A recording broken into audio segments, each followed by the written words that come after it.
پاکستان پر جو جنگ مسلط کی جا رہی ہے that is the 4th generation وار. اب یہ مسلمان ملت کو مزید چھوٹے چھوٹے ٹکڑوں میں کرنا چاہتے ہیں, اور مشرق اور مغرب کے کفر کی راہ میں اگر اللہ نے کوئی آخری چٹان قائم کی ہے تو یہ اللہ کے حکم سے یہ پاکستان کی ریاست ہے. آج انہوں نے 1948 کے بعد کہا تھا, 47 کے بعد کہا تھا کہ یہ پاکستان بچے گا نہیں. اللہ کے فضل سے ہم بچے ہوئے ہیں. 1971 کے بعد جب غداری سے انہوں نے ہمیں چوٹ لگائی, انہوں نے کہا پاکستان بچے گا نہیں. اللہ کے فضل سے ہم بچے ہوئے ہیں. جب ہم نے سوویت یونین سے ٹکر لی, دنیا نے کہا اب تو پاکستان بچے گا ہی نہیں. ہم ہیں, وہ نہیں ہے. جب ہم نے ایٹمی پروگرام اپنا شروع کیا تو ہنری کسنجر لاہور میں آ کے تھریٹ کرتا ہے, we'll make a horrible example out of you. اللہ کے فضل سے we are still here and we'll make a horrible example out of you. انہوں نے پاکستان پر سینکشنز لگائیں کہ پاکستان کبھی ایٹمی طاقت نہ بن سکے. ہماری اس جنریشن میں جو 70s اور 80s میں ہمارے بڑے گزرے ہیں, اس میں جو ہمارے سائنسدان ہیں, ہماری تاریخ کا سب سے سیکرٹ آپریشن تھا یہ. پوری دنیا میں مسلمان, ہمارے آپ جیسے گریجویٹس, پورے بچے پھیل گئے, اپنی زندگیاں تباہ برباد کر دی.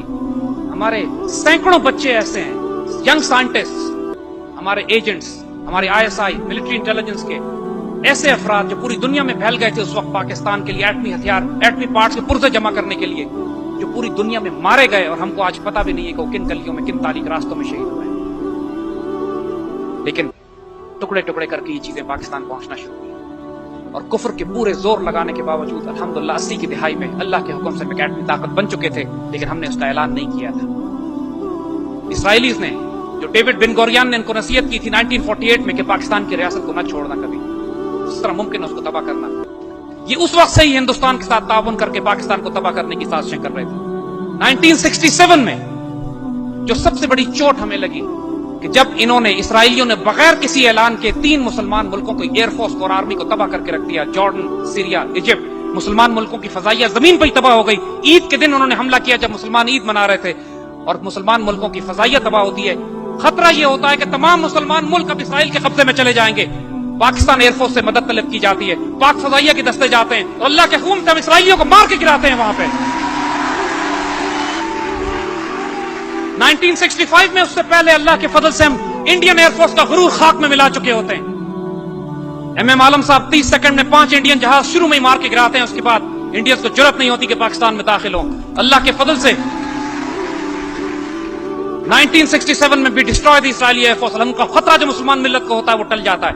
74 میں ایک دفعہ پھر مسلمان ملت چیلنج ہوتی ہے, عرب اسرائیلی جنگ پھر ہوتی ہے, پھر پاک فوج جاتی ہے, پاکستان ایئر فورس جاتی ہے, ہمارے ایئر ڈیفنس یونٹس جاتے ہیں, اور پھر مسلمان ملکوں کا دفاع کیا جاتا ہے. 1995-96 میں بوسنیا خطرے میں پڑتا ہے, پھر پاکستان فوج کے دستے وہاں پہ سربز کے خلاف مقابلہ کرتے ہیں. اور آج یورپ میں اگر کوئی مسلمان ملک ہے صرف اس لیے کہ اللہ کے فضل سے پاکستان نے ان کی مدد کی تھی. 1981 میں اسرائیلیوں نے عراق کا ایٹمی ری ایکٹر تباہ کیا. 84 میں یہ پاکستان کا ایٹمی ری ایکٹر تباہ کرنے کے لیے آئے تھے. اس وقت ہمارے پاس F-16 تھے, لیکن F-16 کی ہماری اتنی رینج نہیں تھی کہ ہم اسرائیل پہ جوابی کارروائی کرتے اور واپس آتے.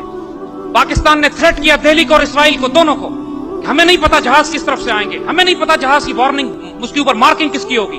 ہم ایک بات جانتے ہیں, اگر کہوٹا پہ بامبنگ ہوئی تو اس کے بعد دہلی اور تل ابیب کو ہم فلیٹ کر کے رکھ دیں گے. پاکستان ایئر فورس کے پائلٹ سے پوچھا گیا کہ ون وے مشن ہے, ون وے مشن ہے, صرف اسرائیل پہ آپ بامبنگ کے لیے جا سکتے ہیں, واپس نہیں آ سکتے, کون والنٹیئر کرے گا؟ Would you believe it? The entire F-16 squadron had raised their hands. They were volunteering for this. –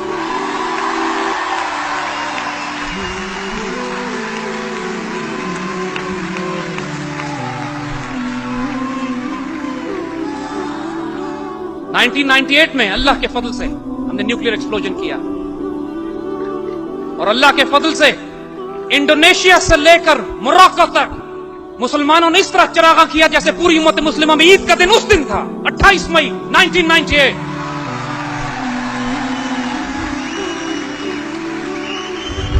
اس دن فلسطین کے بچوں نے اسرائیل کو مخاطب کر کے کہا تھا, Now we are a nuclear power. Don't look at the stones in our hands. Look at the bomb in Pakistan. We are coming after you.